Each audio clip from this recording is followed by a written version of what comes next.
अक्टूबर 2023 Hezbollah एक के बाद एक कई मिसाइल फायर करता है।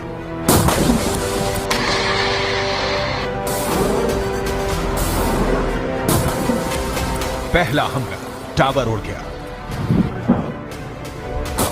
दूसरा हमला, रेडार तबाह हो गया। अल्लाहुम्मा सल्ली अला मोहम्मद व आले मोहम्मद। तीसरा हमला, एक और अड्डा तहस नहस हो गया।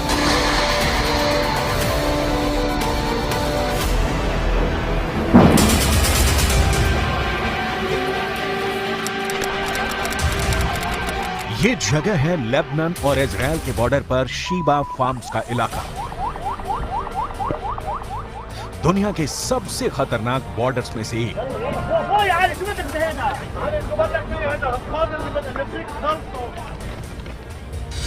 और यहां बने हैं इजराइल के 5 बहुत ही खतरनाक अड्डे। अड्डा नंबर 1, अड्डा नंबर 2, अड्डा नंबर 3, अड्डा नंबर 4, अड्डा नंबर 5। ये जगह गोलान की पहाड़ियों के उत्तर में है और यहाँ पहाड़ों की ऊंचाई 1500 मीटर तक है। नीचे लेबनान का इलाका और यहीं से अटैक लॉन्च किया गया। इस ग्राफिक से समझ सकते हैं इस इलाके की टोपोग्राफी। कौन कहां मौजूद है, कौन सा इलाका किसके पास है।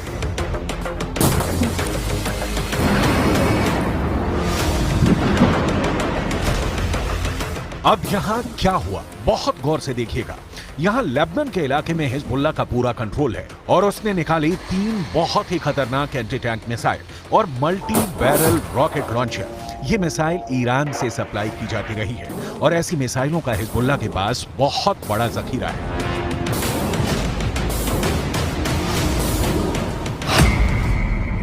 हिजबुल्लाह ने 3 तरह की एंटी टैंक गाइडेड मिसाइलें इस्तेमाल की।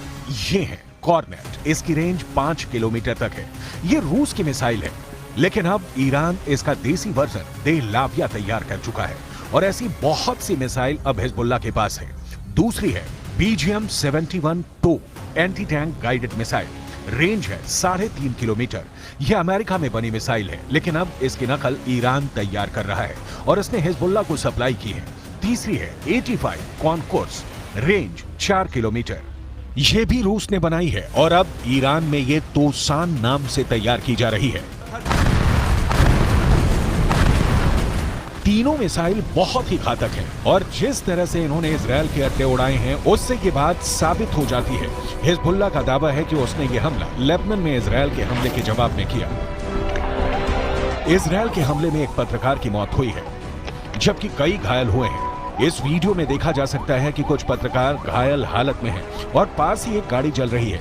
इजराइल पर इस हमले का आरोप लगा है।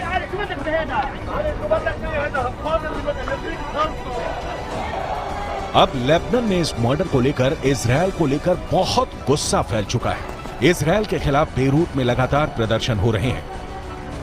इसी को देखते हुए अब हिजबुल्लाह ने क्या किया है, वो बहुत गौर से देखिएगा।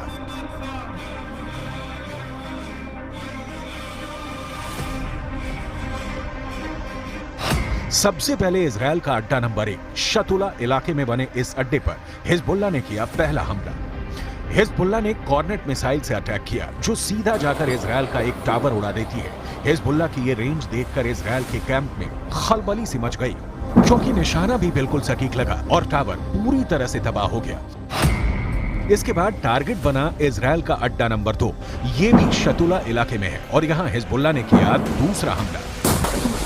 इस बार हिजबुल्लाह ने BGM-71 टो एंटी टैंक गाइडेड मिसाइल का इस्तेमाल किया।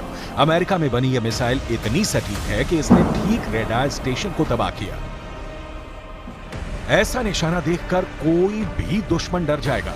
इसके बाद टारगेट बना इजराइल का अड्डा नंबर 3। यह भी शतुला इलाके के करीब है और यहां हिजबुल्लाह ने किया तीसरा हमला।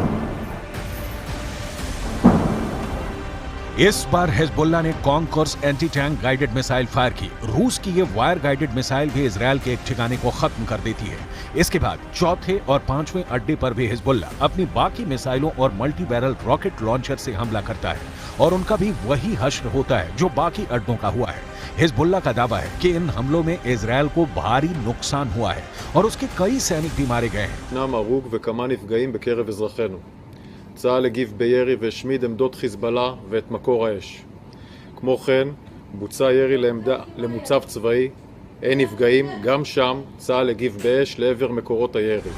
समझ लीजिए कि इस वक्त इजरायल और लेबनान के बॉर्डर पर आग लगी हुई है और ये सब कब युद्ध को 10 गुना भड़का सकते हैं, इसके बारे में दुनिया में सिर्फ 4 लोग जानते हैं। के प्रधानमंत्री बेंयामिन नेतन्याहू, दूसरे हैं ईरान के राष्ट्रपति इब्राहिम रईसी, तीसरे हैं अमेरिका के राष्ट्रपति जो बाइडेन और चौथे हैं यूरोप से लेकर अमेरिका तक सबको हिला देने वाले रूस के राष्ट्रपति व्लादिमीर पुतिन। लेकिन इस वक्त सबसे ज्यादा एक्टिव ईरान है। ईरान के विदेश मंत्री हुसैन अमीर अब्दुल्लाहिया ने कहा है कि अगर इजरायल ने गाजा पर बमबारी नहीं रोकी तो हिजबुल्लाह ने ऐसी तैयारी की हुई है कि इजरायल में जलजला आ जाएगा।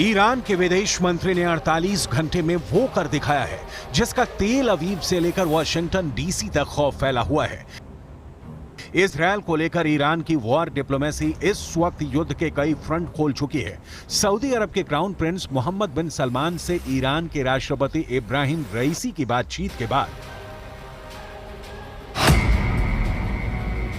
48 घंटे में ईरान के विदेश मंत्री ने इराक का दौरा किया, वहां के राष्ट्रपति से मिले। ईरान के विदेश मंत्री ने सीरिया जाकर वहां के राष्ट्रपति से मुलाकात की। हुसैन अमीर अब्दुल्लाहिया फिर लेबनान गए और हिजबुल्लाह की लीडरशिप से मिले। इसके बाद वो कतर आए और वहां के विदेश मंत्री से मीटिंग करने के बाद हमास की लीडरशिप यानी इस्माइल हानिया से मुलाकात की। सवाल है कि क्या 48 घंटे के अंदर ईरान और इजरायल के बीच बड़े युद्ध की तैयारी हो चुकी है?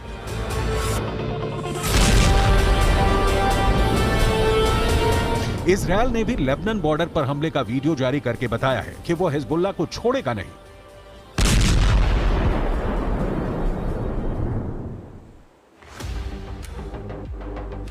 लेकिन अपनी ताकत दिखाने के लिए हिजबुल्लाह ने अपने वीडियो वायरल करने शुरू कर दिए हैं। हिजबुल्लाह के इस वीडियो में बताया जा रहा है कि वो इजरायल पर हमले के लिए तैयार है।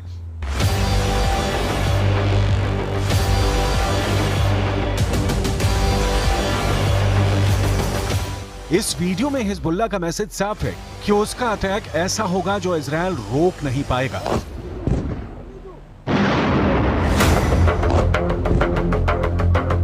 इस वीडियो में हिजबुल्लाह का मिलिशिया कमांडो ऑपरेशन की तरफ इशारा कर रहा है।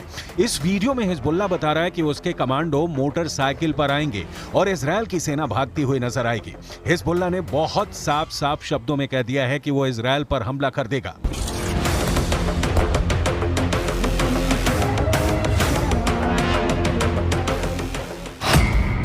अगर इजरायल की सेना फिलिस्तीन के गाजा में घुसी तो वो उत्तरी सीमा की तरफ से इजरायल पर चढ़ाई कर देगा।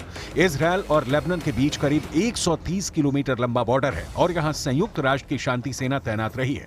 इसमें भारत की फौज भी शामिल है। इस वक्त इजरायल को गाजा से ज्यादा इस बॉर्डर की टेंशन है, क्योंकि अगर इजरायल गाजा में घुसा तो हिजबुल्लाह उत्तर की तरफ से इजरायल पर हमला बोल देगा। Fighters fired an anti-tank missile towards Israeli troops. There was a short battle and the situation eventually calmed down. Afterwards, Hezbollah sent drones into Israel and also fired surface-to-air missiles against an Israeli aircraft.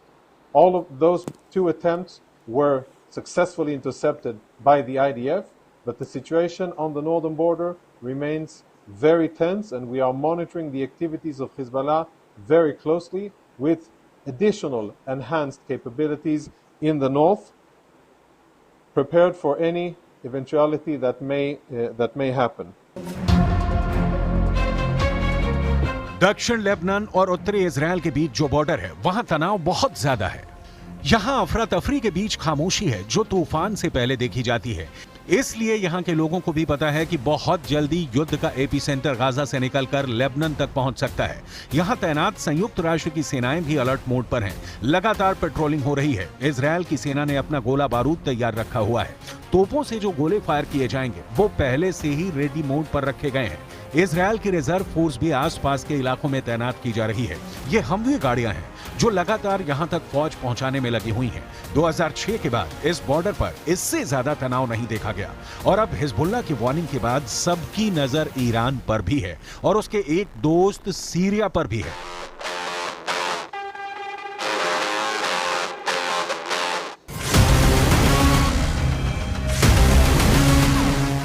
Israel के Golan की पहाड़ियों पर भी tank पहुंचा दिए गए हैं। ये जगह सीरिया का हिस्सा था, लेकिन 1967 में युद्ध के बाद इजरायल ने सीरिया के इस हिस्से को अपने में मिला लिया और तभी से यह इलाका इजरायल के कंट्रोल में है। देखा जाए तो इस वक्त पूरे पश्चिम एशिया में युद्ध की चिंगारी पहुंच चुकी है।